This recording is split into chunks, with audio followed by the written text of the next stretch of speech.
Baik, kita saat ini masuk bab baru dari kitab Riyadhus Shalihin, babu karamatil auliya'i wa fadlihim, tentang keramatnya para wali dan keutamaan para wali. Maka sebelum bicara karomah, ini ayat-ayat yang disebutkan ini nanti tentang karomah. Tapi sebelum bicara karomah, bicara wali dulu. Karomah itu kata Musannif, kata Imam Nawawi, karomat itu apa sih? Ini.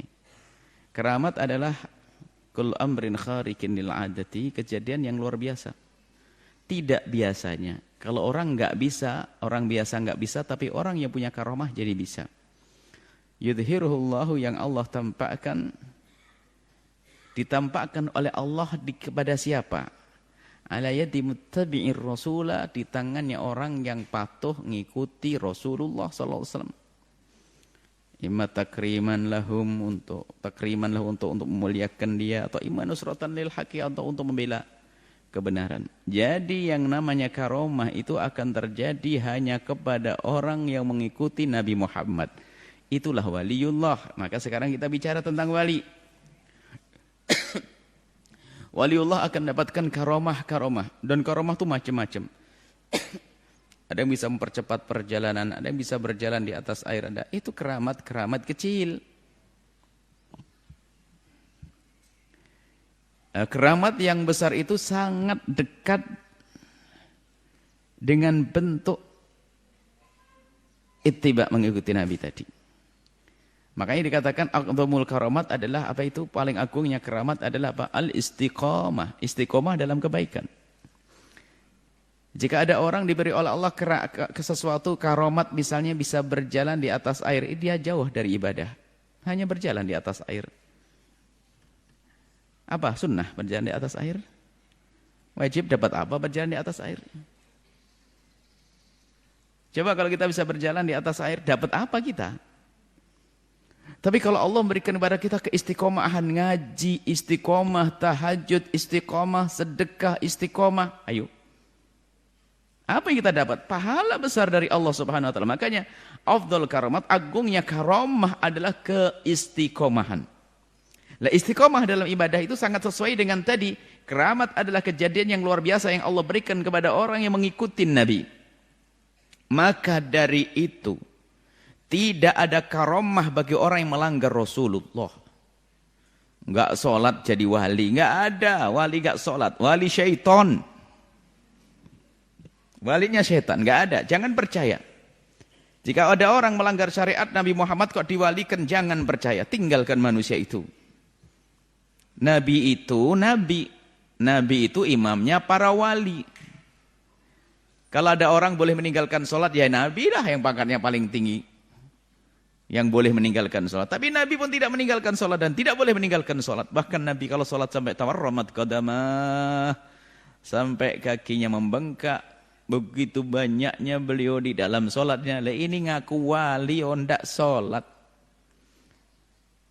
Tontonannya enggak bener, pandangannya enggak dijaga, tangannya jahil. Mana ada wali begitu? Enggak ada. Jangan percaya. Biarpun dia bisa terbang di awang-awang kelas burung itu. Kita harus pakai rambu-rambu. Sekarang ini ada wali-wali, ada pemahaman sekarang, ada bicara tentang ma'rifat, di mana bicara ma'rifat, wali.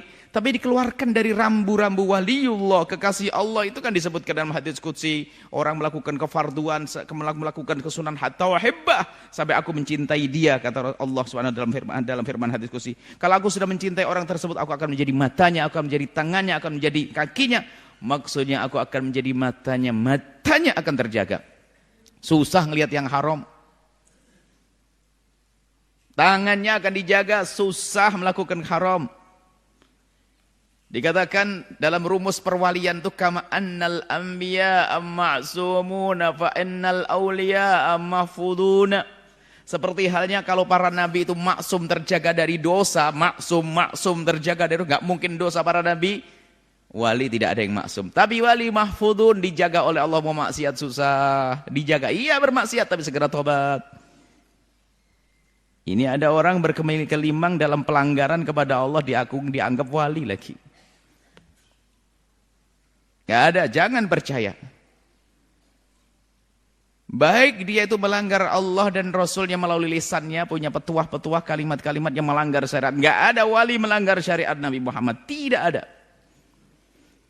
Imam Abu Yazid Al-Bustami itu orang yang sangat rindu. Beliau wali. Sangat rindu untuk bertemu dengan wali. Imam Haddad menyebutkan dalam kitab Risalatul Mu'awanah. Bahwa Imam Abu Yazid Al-Bustami itu beliau sendiri wali.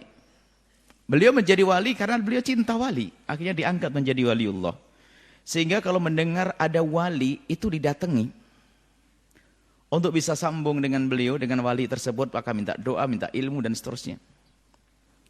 Mendengar tentang seorang yang difati dengan ibadahnya sampai orang menganggapnya dia adalah masyhur dengan kewilayahannya, kewaliannya. Akhirnya beliau datang ke tempat ibadahnya hamba tersebut. Imam Abu Yazid Al-Bustami terkagum-kagum, sholatnya lama, zikirnya lama. Beliau Imam Yazid nunggu lama sekali. Setelah nunggu lama, kemudian selesailah orang yang disebut sebagai wali tersebut dari ibadahnya, kemudian keluar. Zaman dulu yang namanya masjid bukan semacam ini. Tiba-tiba beliau itu meludah ke tembok masjid begitu. Imam Abu Yazid Al-Bustami terkaget. Kaifa yu'man bi asrarillahi ma lam yuhafid ala syara'illahi? Gimana orang bisa mendapatkan sir dari Allah yang tidak bisa menjaga syariat zahir? Bukan karena meludah di masjid adalah tidak diperkenankan. Kenapa dia meludah langsung ditinggalkan? Hanya urusan begitu, karena apa? Kalau memang dia waliullah akan menghargai syiar Allah, menghargai masjid. Ngomongnya pun hati-hati, perilakunya hati-hati. Ada wali ngaco dipercaya, bukan wali itu, pembohong.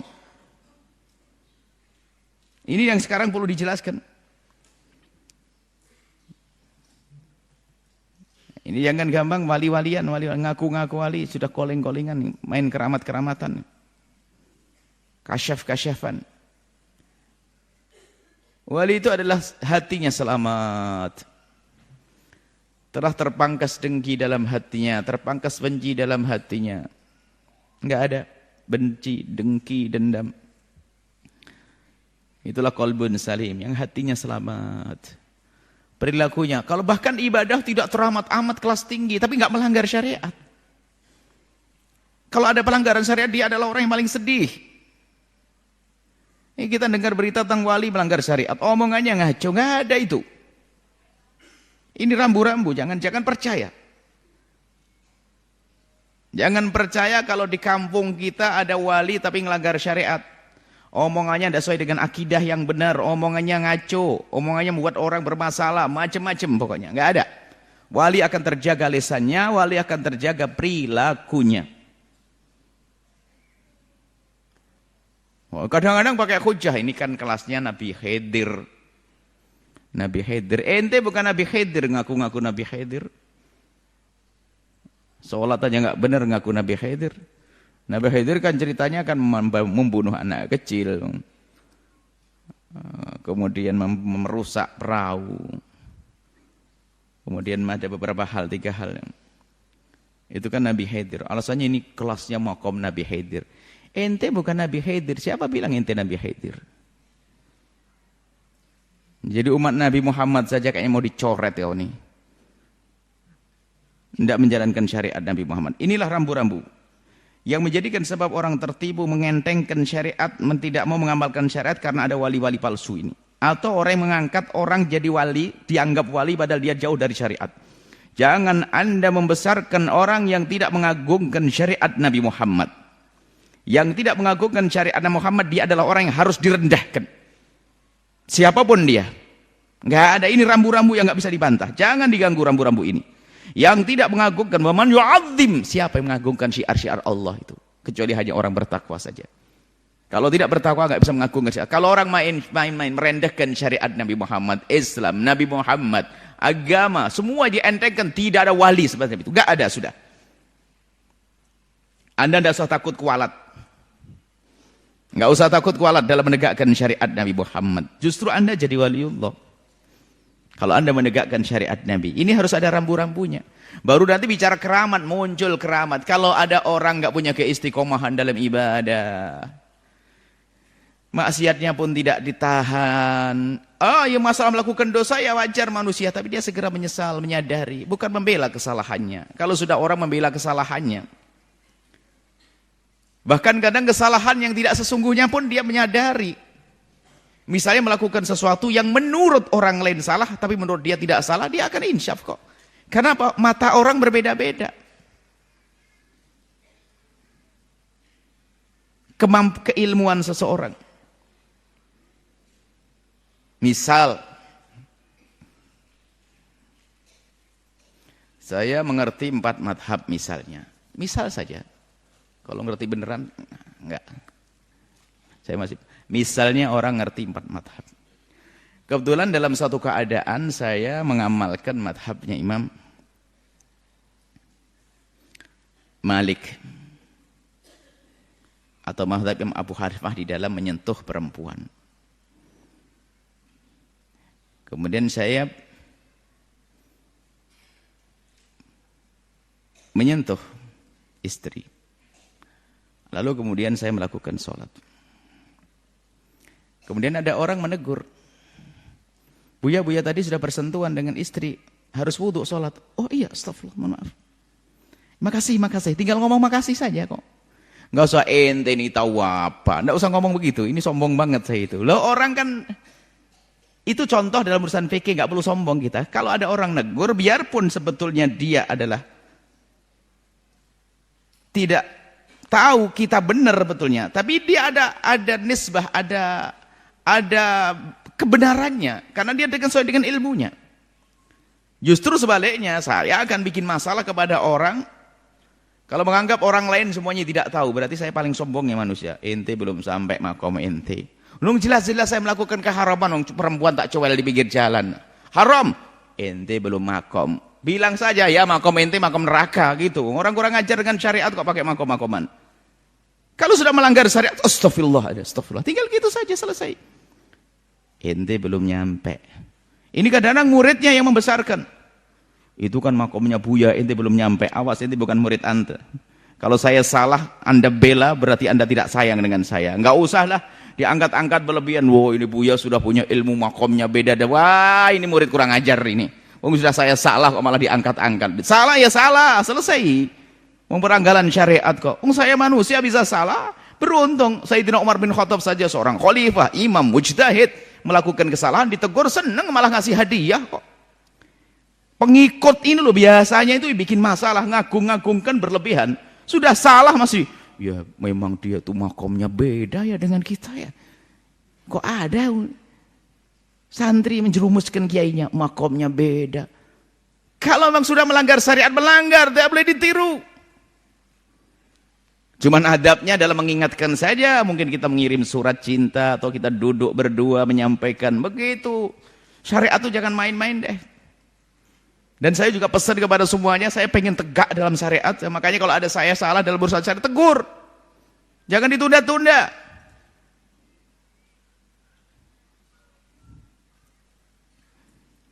Gak ada kekasih Allah nanti melanggar syariat. Saya kan pengen jadi kekasih Allah. Sudah belum nyampe-nyampe malah dibohongin lagi. Kita belum nyampe-nyampe. Kita pengen jadi kekasih Allah, pengen jadi waliullah dengan syariat. Tak taunya giliran saya salah, muridnya malah berkata, wah Buya kan sudah tinggi pangkat ilmunya. Wah ini murid nyerumuskan ini. Nggak saya terima jadi murid kalau begitu. Nggak perlu seperti itu. Bukankah Sayyidina Umar bin Khattab orang seperti apa? Seperti beliau mengatakan, rahimallahu imra'an ahdali uyubi. Didoakan, disiapkan doa yang lebar seluas oleh Sayyidina Umar. Semoga Allah memberikan kasih sayang orang yang memberikan petunjuk kepadaku tentang kekuranganku. Kayak dibuat sayembara. Siapa yang bisa menyebutkan kekuranganku akan aku kasih hadiah. Soal gitu malahan. Ini disiapkan tim sukses untuk mengangkat jadi wali syaitan. Nah, ada, inilah yang harus tegakkan. Makanya syariat itu harus tegak. Gara-gara model wali-wali palsu ini lah. Ini sok ngaku sampai makom makrifah bikin bulat cerita sana sini. Tidak semakin baik dengan ibundanya, tidak semakin baik dengan anaknya, tidak semakin baik ke tetangganya. Wali apa itu? Kewalian itu sangat jelas, istiqomah dengan syariat Nabi Muhammad SAW. Dengar berita dari WA aja bilang kasyaf nanti. Wah kasyaf, tahu ya? Ya tahu, nanti kelihatan ada CCTV. Wah keramat. Wah aneh-aneh sekarang orang sok jadi wali-walian, setting, pengen punya keramat. Keramatnya orang diaku-aku. Ini sedih kita dengan model-model semacam ini. Dibesarkan, dikerumuni oleh ribuan orang, tapi dia tidak menjalankan syariat Nabi Muhammad. Bahkan sering main-main syariat Nabi Muhammad. Dia terhibu, dia dhal, sesat. Mudil, menyesatkan. Saya tidak mau sesat. Dan tidak menyesatkan, maka harus tegas semacam ini. Imam Nawawi tadi yang menyebutkan begitu. Harus mutabi'il Nabi, ngikutin Nabi. Kalau nggak ngikutin Nabi, tidak akan jadi wali. Anda baca cerita tentang Jami' Karomatul Aliyahnya Syekh Yusuf Nabhani. Bagaimana beliau menjelaskan tentang kriteria wali itu. Nggak seenaknya wali-wali. Ada berkisah halat, Syekh Siti Jenar. Itu bukan urusanmu, kau tidak akan jadi halat dari situ. Kita ingin menjalankan syariat. Selagi akalmu masih normal, benar, jalankan syariat Nabi Muhammad. Ada nanti kisah orang majdub yang akalnya dicabut oleh Allah karena dia tenggelam dalam cinta kepada Allah. Ini adalah kejadian yang sangat khusus kepada orang tertentu karena dia terlalu rindu kepada Allah sampai lupa dengan dunianya. Bukan pura-pura lupa. Ini mah wali palsu ini pura-pura lupa. Oh, saya tidak senang dunia. Mobilnya hilang, nangis dia.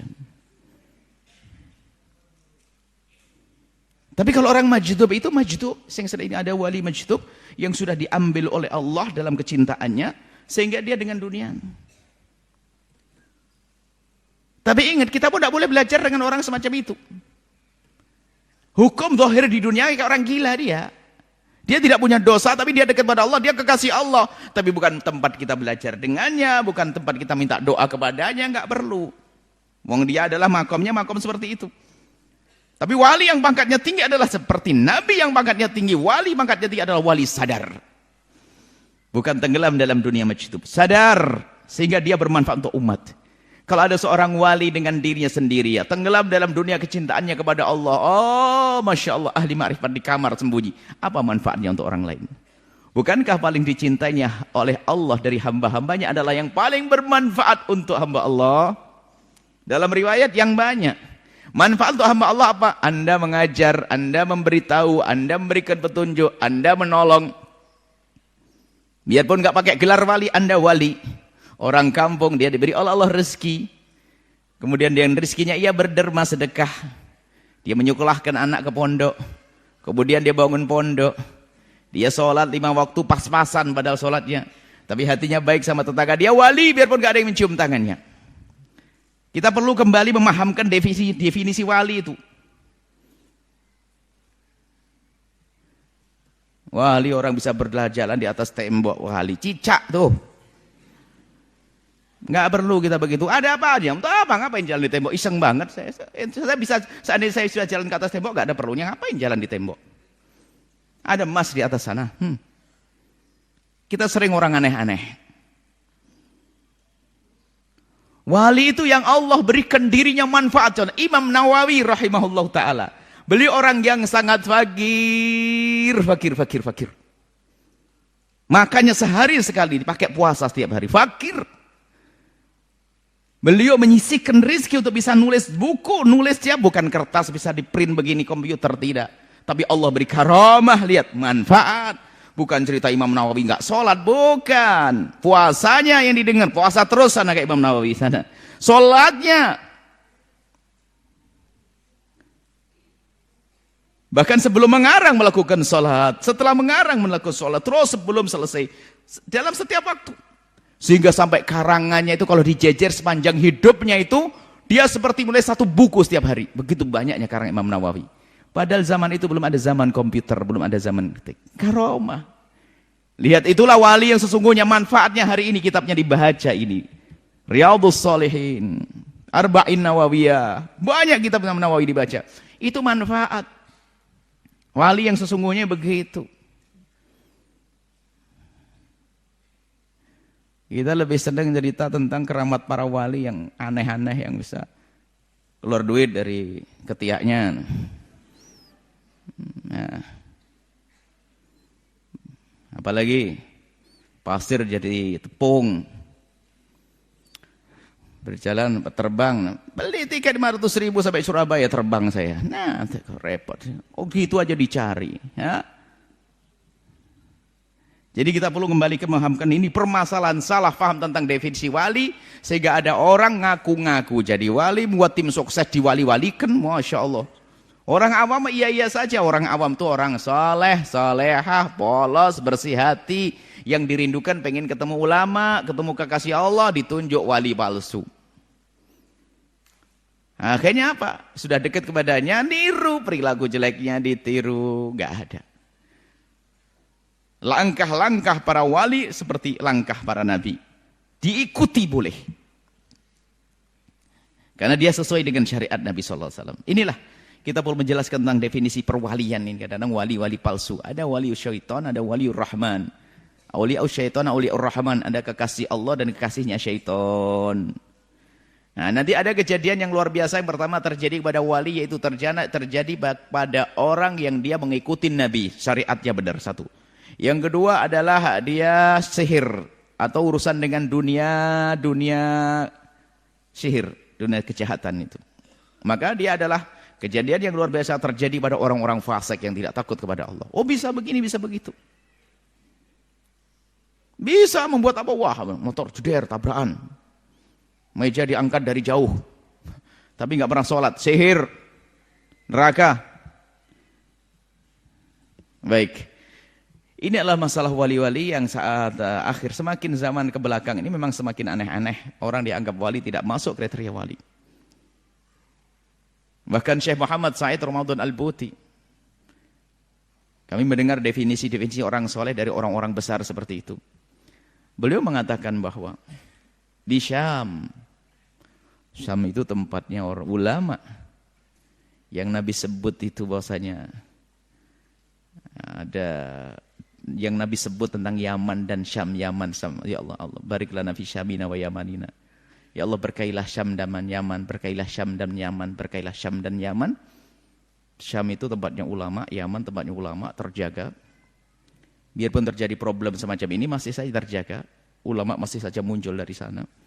Dan buat dakwahnya ke penjuru dunia dari dua negeri ini. Kalau tidak dari Syam ya dari Yaman. Dakwahnya orang Indonesia ini semua dari Yaman. Dimulai dari hijrahnya para ulama-ulama dulu, dari Hamdrobut pergi ke Gujarat ke Pasai, kemudian ada yang di Gresik dan sebagainya, tersebar sampai hari ini. Jadi kalau sambung sanad ilmumu adalah kepada ulama-ulama Yaman. Kalau tidak dari Syam. Syam ke daerah mana gitu ada. Syekh Muhammad Said Ramadan Al-Buti berkata, hari ini banyak orang yang mengaku sebagai Syekhut Thariqah. Syekhut Thariqah. Guru Thariqah. Jadi murid saja nggak pantas, apalagi jadi guru Thariqah. Muridnya saya nggak, jadi murid. Ini adalah syekh-syekh palsu ini. Bapaknya meninggal dunia langsung dia pakai imamah. Ada Syekh Bahlul. Saya nggak punya ilmu, nggak punya latar belakang pendidikan yang baik. Sebab syaratnya seorang menjadi guru Thariqah, Syekhut Thariqah harus alim bi furu'i syariat, enggak cukup ngaku-ngaku makrifat kepada Allah. Makrifat kepada Allah harus melalui furu'us syariati. Syariah zahirnya harus tahu dulu. Enggak akan bisa makrifat kepada Allah kecuali dia harus memahami syariat zahir. Syariat zahir. Nah ini para kekasih Allah mengerti syariat zahir. Lah ini guru Thariqah enggak mengerti furu'us syariati. Enggak ngerti bagaimana akan membimbing umat kepada Allah jika dia tidak tahu caranya menuju kepada Allah. Enggak cukup mengaku-ngaku bicara tentang makrifat sampai semalam suntuk, sampai jam 3 malam sampai enggak tahajudan bicara tentang makrifat, hakikat.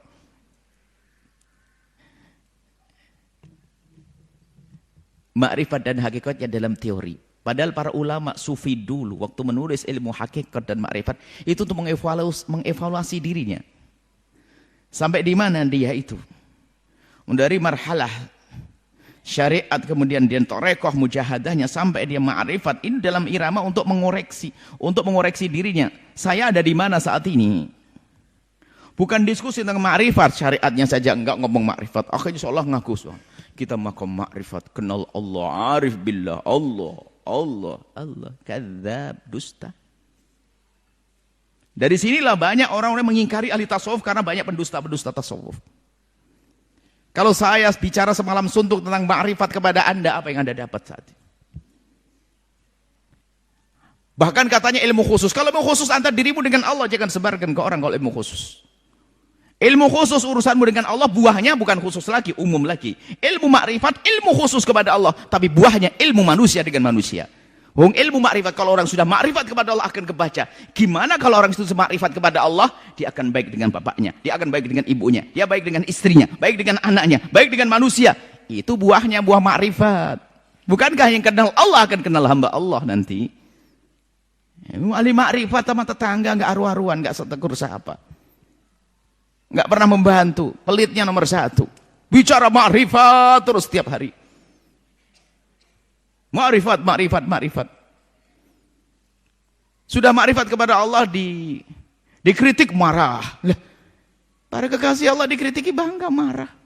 Gak terima. Ini kita problem ngaku-ngaku wali, ini repot.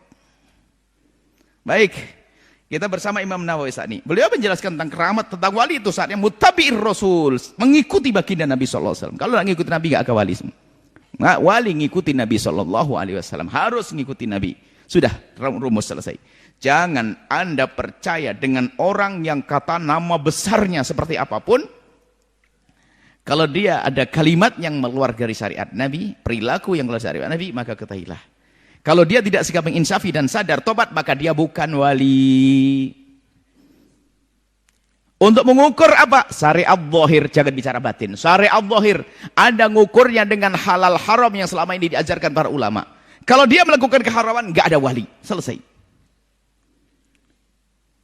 Kecuali dia telah melakukan keharaman, insaf sadar. Astagfirullah. Oh, bisa saja wali itu. Kan wali manusia bisa saja bersalah. Yang repot membela kesalahan. Sudah salah, membela lagi. Digerakkan muridnya untuk membela dia. Bahkan kirim saya ke makom tertinggi. Makom kalian tidak akan mampu dengan omongan saya. Sehingga bilang, wah dia makomnya tinggi. Dia orang paling cerdas. Dia makomnya, kalimatnya luar biasa. Kita belum faham hari ini. Insya Allah nanti di akhirat faham masuk neraka kau.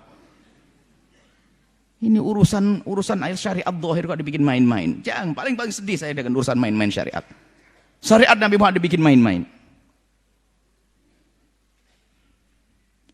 Ini gara-gara tasawuf dipegang oleh orang-orang begini, inilah rusak.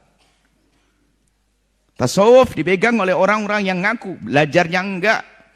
Yaitu tadi, orang tuanya meninggal dunia langsung dia pakai imamah. Jadikan syekhut tarekoh. Sudah punya tim sukses nih. Wah. Jadi kayak mau jadi ketua RT.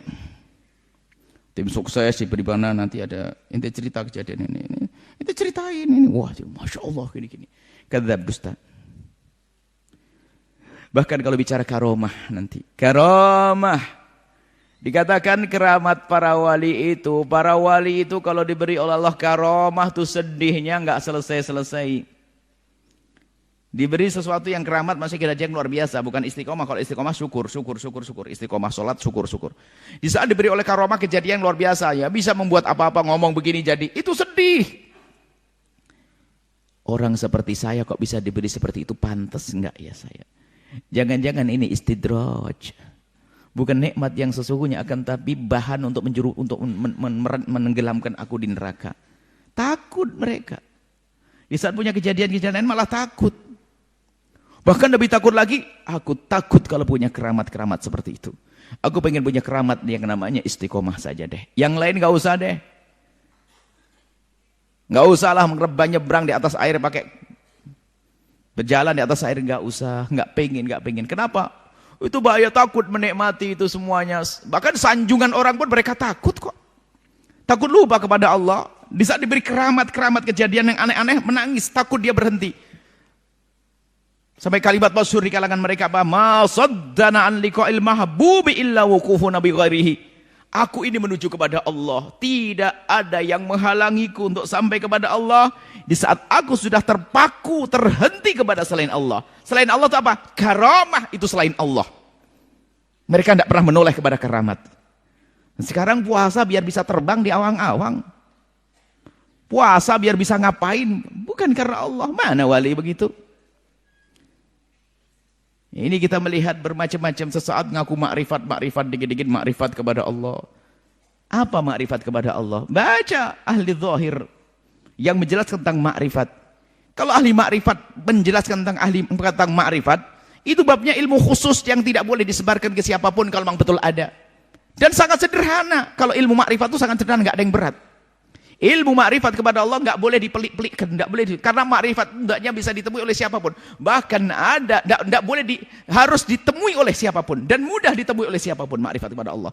Bahkan kadang ada seorang awam, kalau kita tanya tentang pendidikannya nggak tinggi amat, ngaji nggak sempat banyak ngaji karena dia hidup dari keluarga fakir yang harus kerja saja.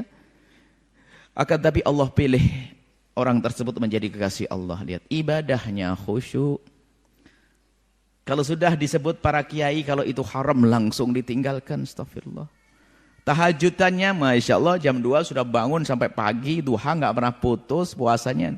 Sama tetangganya baik Masya Allah. Nah ini wali. Biarpun nggak pakai jubah dia. Biarpun nggak ada mencium tangannya. Kenapa? Terbukti dia baik dalam dirinya dan berbuat baik untuk orang lain. Jauh-jauh lebih bagus, bahkan nggak bisa dibanding dengan orang yang hanya ngomong tentang makrifat tapi membuat permasalahan di masyarakat. Ahli makrifat tapi tidak dekat dengan hamba Allah. Dekat dengan hamba Allah. Ini sengaja, ini kebetulan babnya dari Imam Nawawi, bab karamatul auliya, harus bicara tentang waliullah. Wali Allah. Hati-hati ya, ini rambu-rambu sudah. Kalau kita mendengar orang yang disebut sebagai waliullah akan tapi ternyata dia melanggar syariat, maka ketahuilah dia bukan waliullah. Kalau dia melakukan keharaman, kemudian dia menyesal, wajar. Manusia, siapa yang tidak pernah berdosa dari hamba ini? Hanya Nabi saja. Hanya bedanya kalau para wali itu menyesalnya lebih gede daripada orang biasa. Kepleset seorang wali melakukan keharaman, astagfirullah. Bahkan cara bertobat macam-macam, mungkin hanya melihat yang haram saja, astagfirullah. Nggak sengaja mungkin buka internet atau apa, kebuka gambarnya tidak pantas. Oh itu nyesalnya banyak, mungkin sedekah, astagfirullah. Ada wali masih aktif di kamar yang sembunyi, tidak tahu jelajah kemana dengan internetnya. Sekeluar sudah bilang, astagfirullah, Allah. Kita perlu jujur dengan Allah dan Rasulnya. Kalau kita punya kesalahan, ya kan ada pintu maaf dari Allah. Kalau pengen jadi kekasih Allah kan sederhana. Yang bersalah kembali kepada Allah. Bahkan kalau sudah kembali kepada Allah dengan tobat, ini kan mukadimahnya dosa.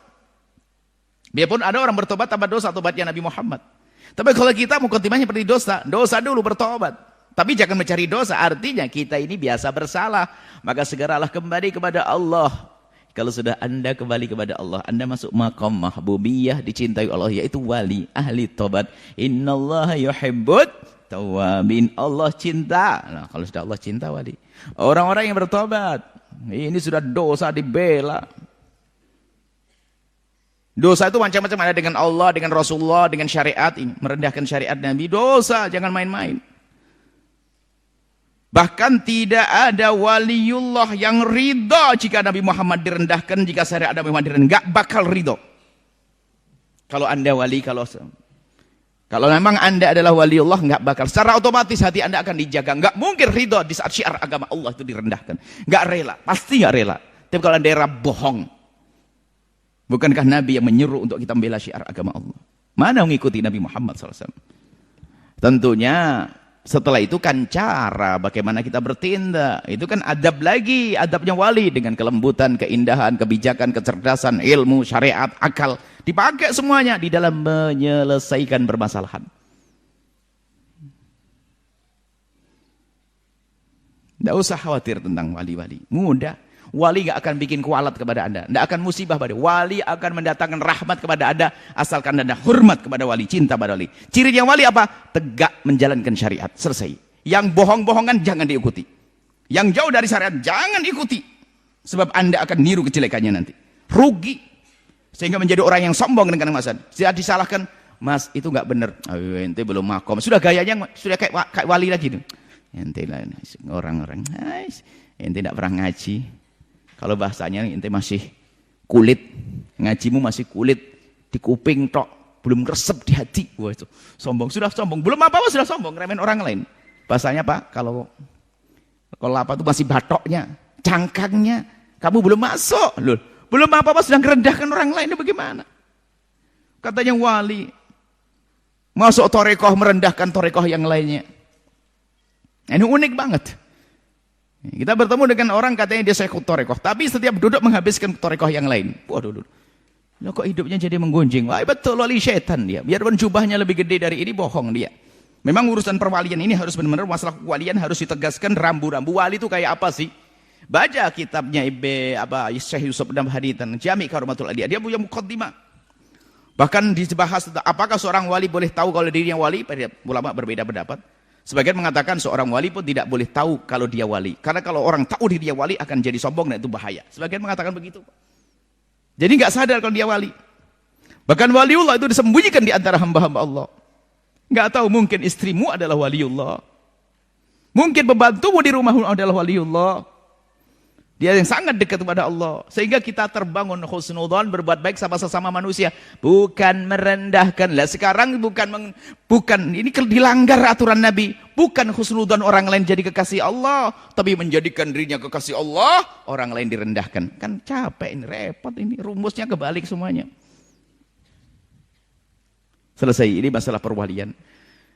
Dan memang harus ditegaskan dengan setegas-tegasnya masalah begini, karena kita sering dengar viral tentang ma'rifat, tentang keramat, tentang wali, tentang ini. Banyak dari orang-orang yang tidak berdasarkan ilmu yang jelas, akhirnya justru malah merusak Islam itu sendiri. Dunia tasawuf adalah suatu pohon yang rindang. Pohon kemuliaan menuju Allah. Jadi kalau ingin sampai kepada Allah, lalu masuk wilayah namanya tasawuf. Tasawuf. Dan istilah tasawuf harus pertahankan. Kami lebih senang menggunakan istilah tasawuf daripada istilah yang lainnya. Apakah tadhurul qulub tazkiyatun nufus tidak? Kenapa? Karena istilah tasawuf sudah mengakar dari masa ke masa. Jadi kitab-kitab terdahulu kalau menyanjung orang disebut dia adalah sufi. Kenapa harus pertahankan istilah tasawuf? Karena di sana ada anti tasawuf, orang musuh tasawuf, bahkan mengatakan tasawuf adalah jahat, tasawuf ini. Ini kan kalau kita buang ini istilah tasawuf, kita tidak pernah menggunakan tasawuf, yang terdengar di telinga anak-anak kita adalah yang memusuhi tasawuf, kata yang tasawuf jahat, tasawuf ini. Akhirnya apa? Kita pun akhirnya juga disesatkan oleh anak-anak kita sendiri. Tidak, tasawuf, istilah tasawuf akan selalu akrab dengan lisan kita. Sufi, tasawuf.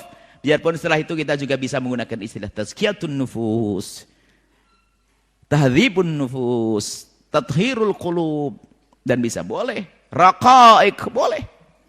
Agar tapi istilah tasawuf jangan ditinggal. Dan memang ini memang kita ini ya serba salah. Yang banyak menggunakan istilah tasawuf, banyak tadi tasawuf palsu tadi. Kita pangkas juga yang palsu ini. Yang tasawuf bohong ini kita pangkas. Kebohongan ya, bohongnya macam-macam tingkatan bohong. Yang enggak ngaku ketemu Nabi. Ada yang langsung ngobrol dengan Nabi. Ada yang cerita, saya kalau ziarah ke Madinah itu alhamdulillah, sambil nangis dia, hebat, bisa nangis langsung. Saya bisa langsung masuk ke kubur Nabi dan ngobrol dengan Nabi Muhammad. Waduh, serem banget. Wah, saya tidak ikut-ikutan ini. Ada ceritaku tuh. Dan PD-nya kalau cerita. Bahkan suatu ketika ada ziarah para wali. Ente tidak bisa ngomong dengan dia. Ente nggak ngelihat apa-apa. Ajib, saya nggak ngelihat apa-apa. Saya makom, saya memang normal. Kecuali makam orang masuk halunisa, ini orang biasa sok guayanya po. Ini tidak bisa ngelihat, tidak ketemu ente, tidak ngobrol. Sudahlah, nggak usah aneh-aneh Pak. Kalau memang itu betul engkau melihat Nabi atau melihat wali yang anda kunjungi, anda ngobrol, nggak usah cerita sama orang. Kalau sudah cerita alamat bohong, hanya pengen disanjung kalau dia adalah makomnya beda, tidak sama dengan yang lainnya. Wah, ini penjahat dalam dunia tasawuf juga banyak ini. Sebab kalau hanya jadi ustadz saja itu jarang yang kerumunin orang. Tapi kalau atas nama torekoh dikerumunin biarpun tidak ngerti ilmu dia. Oh, hati-hati ini. Sengaja saya sampaikan karena apa? Biar sufi tasawuf ini benar-benar terjaga. Guru torekoh itu harus ada ilmu dan sanadnya jelas. Bukan hanya mewakili bapaknya meninggal dunia. Ini karena ini Karena musuh kita ada orang anti tasawuf. Sementara tasawuf ini membenahi hati kita dari masa ke masa. Tasawufnya Imam Ghazali, Junaid al-Baghdadi, dengan torekoh-torekoh yang ada selama ini harus benar, harus sesuai dengan syariat. Kalau tidak tegas begini, yang tegas saja kadang masih lemah kok. Ditegasi saja masih lemah. Ini rambu-rambu sudahlah. Anda bahkan bisa jadi wali itu adalah tidak dalam bentuk ulama ustadz.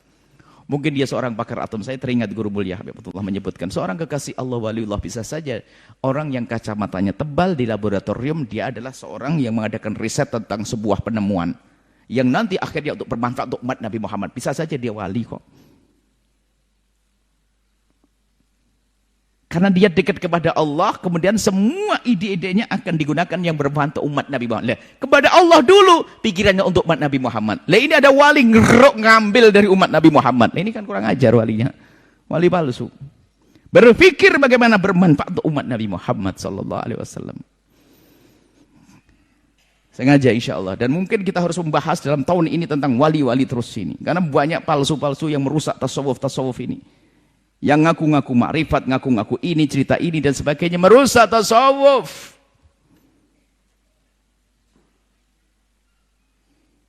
Yang didatangkan kisah tentang halal, tentang dinukil dari buku-bukunya ulama-ulama, yang ulama pun sudah wanti-wanti jangan dibaca buku itu. Dinukil pemahaman-pemahaman itu. Yang pemahaman, yang omongan itu bisa saja itu dipalsukan atas nama beliau. Tidak benar dan sebagainya. Nah, ini dinukil perkataan orang-orang yang dinisbatkan kepada ulama-ulama besar. Padahal dinisbatkan belum tentu betul. Bahkan karangan pun bisa saja palsu kok. Imam Nawawi, Imam Ghazali banyak ada buku dinisbatkan pada Imam Ghazali dan bukan miliknya Imam Ghazali. Seorang wali besar, Syekh Abdul Wahab Sya'rani, wali yang alim beliau itu. Kalau pengen tahu waliul ulama, alimul auliya, ya beliau, Syekh Abdul Wahab Sya'rani. Termasuk beliau yang bisa mengumpulkan dalam satu buku Mizan Kubro itu adalah fikih perbandingan yang unik, cantik, indah dengan kemudahan. Syekh Abdul Wahab Sya'rani, beliau menyebutkan dalam Tambihul Muhtari, muqaddimahnya mengatakan bahwa aku itu pernah dimusuhi oleh ulama di kota, di negeri seberang sana. Kenapa?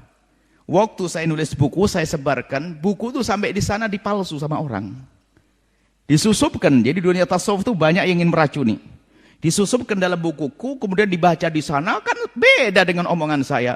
Akhirnya orang di kampung sebelah sana, di kota sebelahnya memusuhi saya. Bayangkan, aku masih hidup, sudah ada tangan jahat yang memalsukan kitabku. Makanya saya itu sederhana. Saya belajar ilmu syariat, ilmu syariat, akidah, ilmu akidah yang selama ini kita pelajari. Dari guru-guru, itu akidah.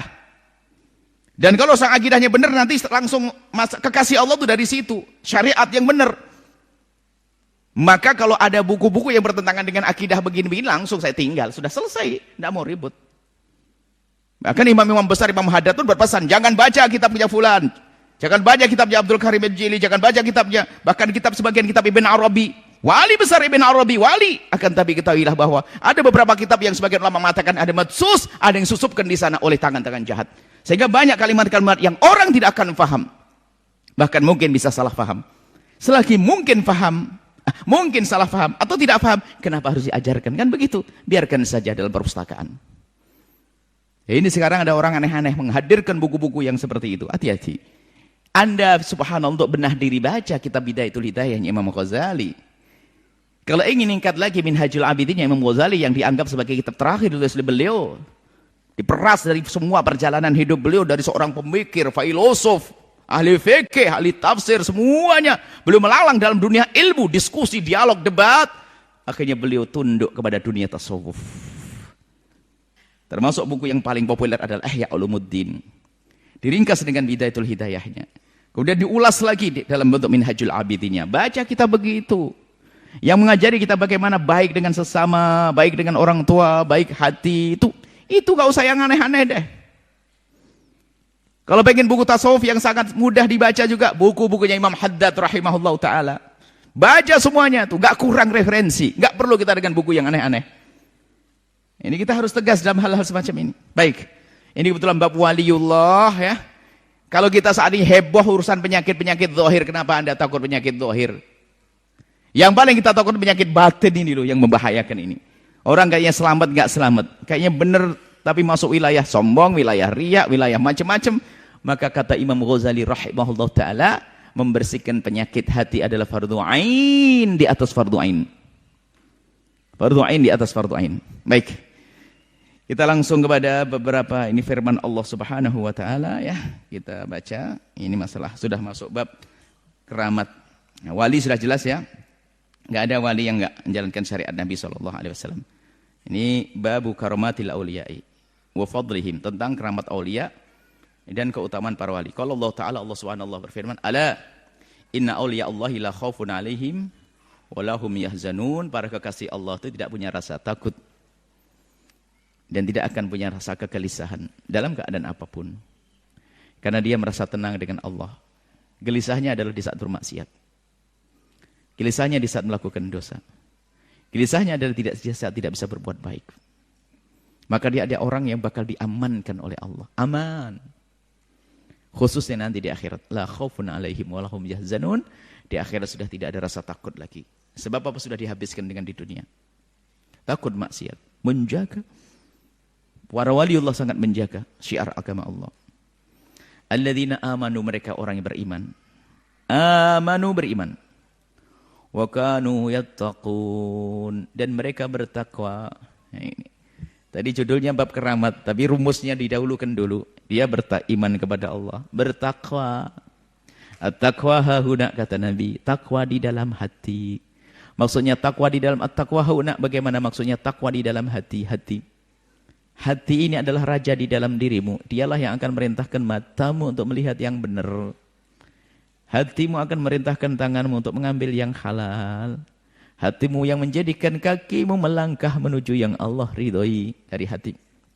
Yattaqun, at-taqwa hahuna. Takwa memang di dalam hati akan, tapi bisa dirasakan oleh orang di kiri kanan kita. Yang bisa merasakan ketakwaanmu adalah tetanggamu. Itu baru benar. Bukan kau mengaku-ngaku takwa. Ingat rumus sederhana. Yang bisa merasakan ketakwaanmu adalah orang yang ada di kiri kananmu.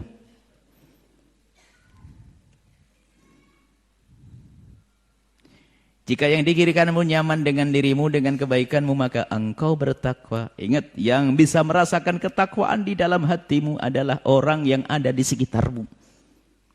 Anakmu, ibumu, istrimu, keluargamu. Lahumul busyra fil hayatid dunya wa fil akhirati. Di dunia pun mendapatkan kabar gembira, kegembiraan. Lihat, kabar gembiraan apa? Dia senang di saat melakukan kebaikan. Yang namanya kesenangan itu kan dari Allah. Ada kesenangannya orang di dalam kemaksiatan, tapi sesaat. Bisa melakukan haram, ketawa atau sesaat setelah itu dia akan sedih. Dia keluar duit dia. Dia yang mau berzina pakai kapal pesiar misalnya dengan bawa perempuan misalnya, itu pun bayar keluar duit pakai ratusan juta itu. Oh, dia senang seperti itu. Memang kesenangannya di situ dia. Tapi ada hamba Allah dibuat senang oleh Allah dengan cara apa? Dia berderma, berbuat baik puluhan juta, ratusan juta, miliaran, senang. Beda. Sama-sama keluar duit loh ya. Itu yang bakal neraktir anak buahnya untuk bermaksiat itu keluar duit banyak dia. Tapi Anda yang dipilih oleh Allah keluar duit dengan jutaan bahkan ratusan juta, miliaran, kenapa Anda bisa senang? Anda dipilih. Busra di dunia sudah beri kabar gembira. Di dunia dijadikan hati mulai ini termasuk di antara kegembiraan busra yang Allah berikan di dunia adalah kenyamanan, kelapangan hatimu. Sehingga tidak punya prasangka buruk, tidak punya dendam. Itu busra fid dunya. Kan penyakit yang enggak bisa dilihat oleh orang lain kan itu penyakit dengki. Sakitnya di dalam hati di sini akan tapi ternyata orang enggak ngelihat padahal tubuhnya masih seger. Tapi ternyata ya ada orang tetangganya kaya sakit. Ini busra di dunia, lapang hatimu, senang hatimu. Tenang hatimu, busra fid dunya. Ini para kasih Allah. Di dunia kemudian lihat Allah akan beri kegembiraan termasuk kemudahan-kemudahannya Allah. Sampai nanti Busra yang Allah berikan kepadanya itu adalah di saat menjelang kematian. Waktu mati diberi wa absyiru bil jannati allati kuntum tu'adun. Waktu mau meninggal dunia ternyata juga diberi kegembiraan oleh Allah. Ditampakkan surga baginya Allah. Di dunia banyak diberi kebaikan oleh Allah. Ilhamat. Khawatir. Lintasan-lintasan kebaikan itu. Makanya kalau lintasanmu tuh kok jelek terus ini. Naudzubillah. Lintasannya ngeres terus. Jelek terus. Kotor terus. Nah ini diuji oleh Allah. Banyak istighfar kalau begitu berarti kita lagi kotor. Lagi jauh dengan Allah. Belum diangkat menjadi kekasih. Tapi kalau lintasan kejelekan itu dijauhkan. Ada orang gak pernah punya lintasan kejelekan. Gak ada. Ada orang begitu.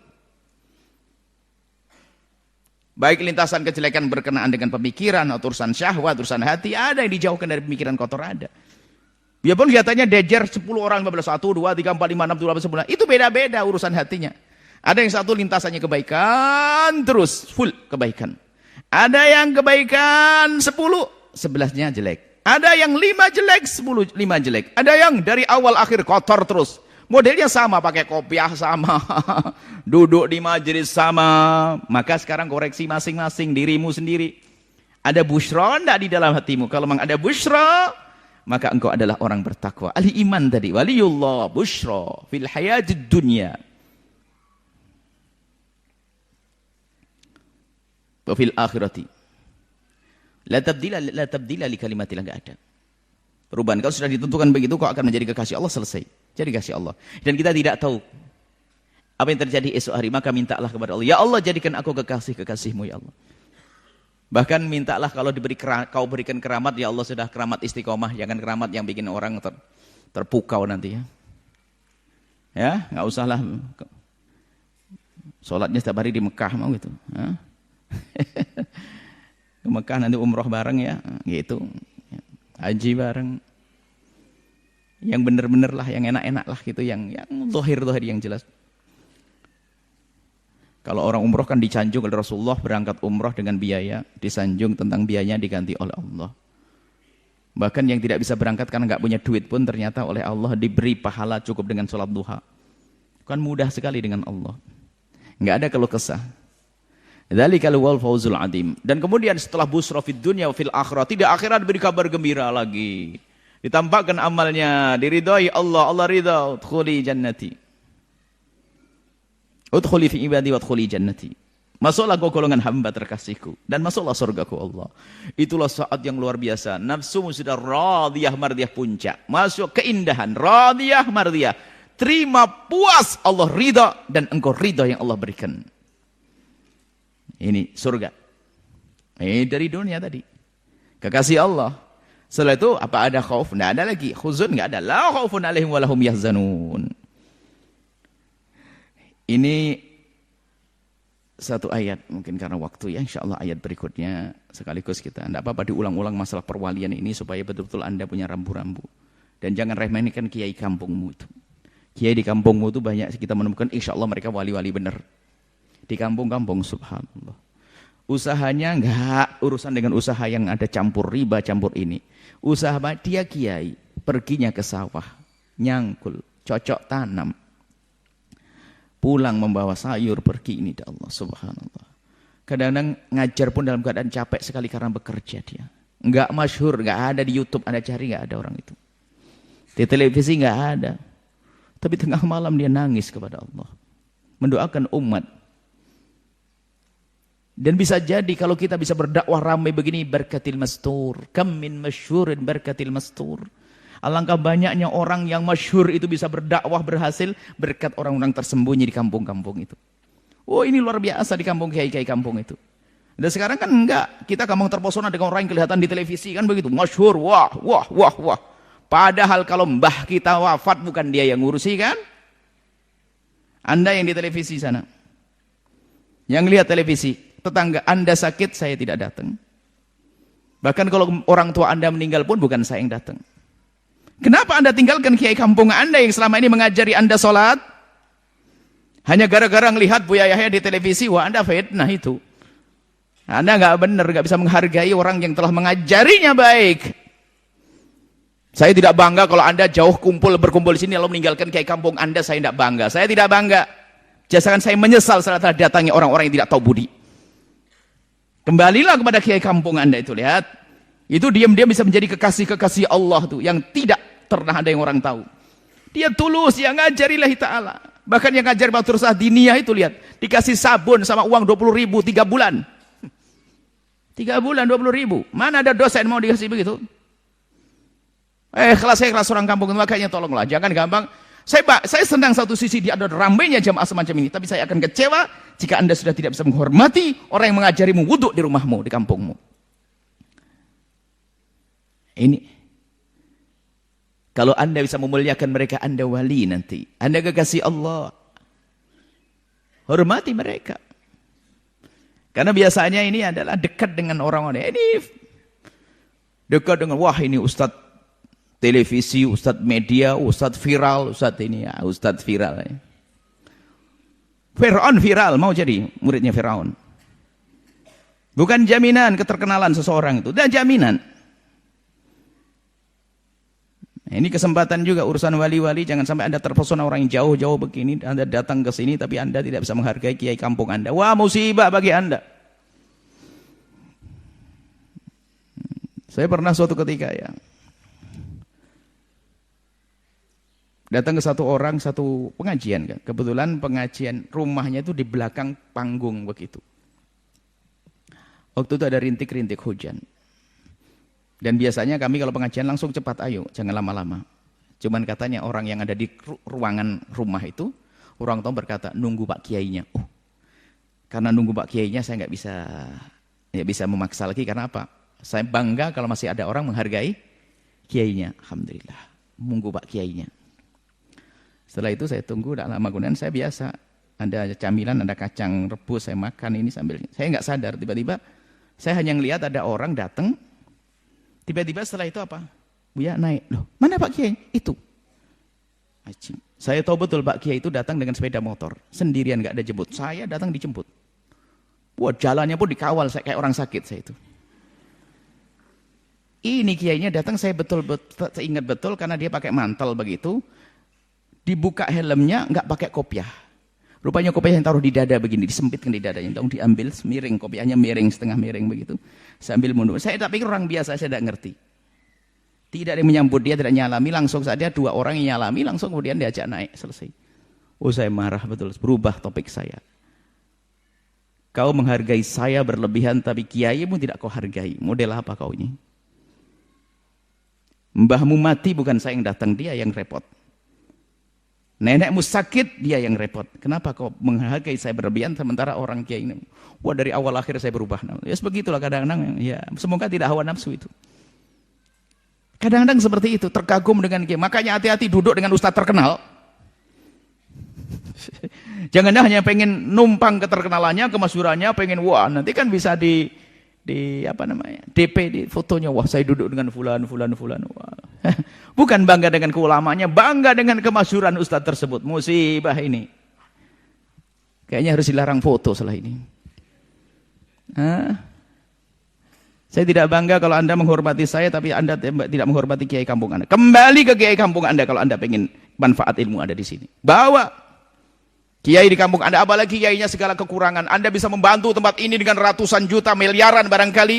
Tapi kenapa kiai kampung Anda cari makannya aja susah, sampai ngajar telat gara-gara dia harus cari rezeki. Anda di mana?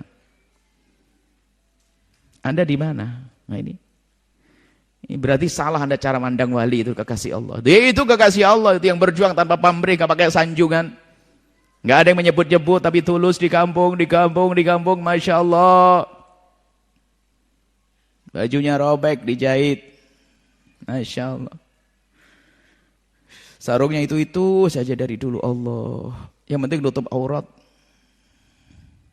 Kalau berjalan nggak ada orang menghormati dia, paling aman, selamat dia daripada berjalan disalami sana sini. Sudah begitu Kak Ustadz masih takut corona. Apa itu? Nggak ada takut corona. Maka kalau nanti tidak ada salamat bukan takut corona ya.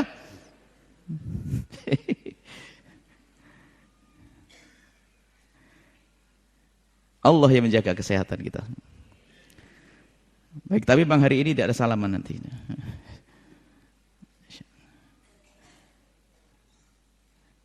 Baik, nah inilah saya pengen kembalikan ya kepada, kita bicara tentang wali-wali, takut Anda salah menduga ya. Ternyata di kiri kanan Anda ada kekasih ke Allah, orang yang ngajari Anda. Jujur, Anda tahu sholat dari siapa? Dari Kia Kampung Anda atau dari Buya Yahya lewat YouTube? Nggak ada YouTube bab sholat, nggak ada. Anda tahu wudhu dari mana? Jujur, dari saya? Nggak, di sini hanya meluruskan, membenarkan, menyempurnakan gitu saja kok. Harus begini memang pengajian itu. Sehingga ada orang banyak merasa tidak punya guru karena dia salah mencari guru. Gurunya harus terkenal, gurunya harus ribet itu hidupmu. Gurunya harus yang tidak bersalah sampai mati nggak punya guru. Ya wajar tetanggamu kadang-kadang ngomongan kiai kampungmu adalah ngomongannya kurang sopan. Ya, tidak ada yang sempurna dalam hidup ini. Dia baik semuanya, mungkin omongannya saja ceplas-ceplos itu saja. Tapi dia ngajarimu sholat kan, ngajarimu wudhu kan, ibu meninggal pun dia yang rawat ya, itu. Kita perlu kembali dalam hal ini, menghormati ulama-ulama kita. Kecil dia di hadapan manusia, tapi di hadapan Allah agung mereka. Bahkan yang diberi kemasyhuran di dunia ini, jangan-jangan itu adalah untuk membayar kemasyhuran di akhirat. Enggak masyhur di akhiratnya. Naudzubillah. Semoga yang diberi kemasyhuran di dunia dari ulama tetap masyhur di akhirat nanti. Jangan sampai terbeli habis lah, hanya masyhur di dunia disanjung, di akhirat dicari nggak ada. Bahkan doakan kami dan semua ini guru-guru mulia ini selamat. Sebab nanti ada di akhirat ada seorang jamaah itu mencari gurunya nggak ada. Di mana guru saya yang ngajari saya nggak ada. Tak tahu aja dikasih tahu itu ada di neraka. Oh, guruku di neraka. Rupanya gurunya membohong, muridnya jujur. Muridnya dengar benar, patuh, tulus, gurunya bohong. Action dia. Gurunya masuk neraka, muridnya masuk surga. Gurunya ngomong surga, dia nggak begitu rindu surga. Naudzubillah. Semoga Allah menjaga kita semuanya. Semuanya masuk surga. Amin. Wallahu a'lam bishawab.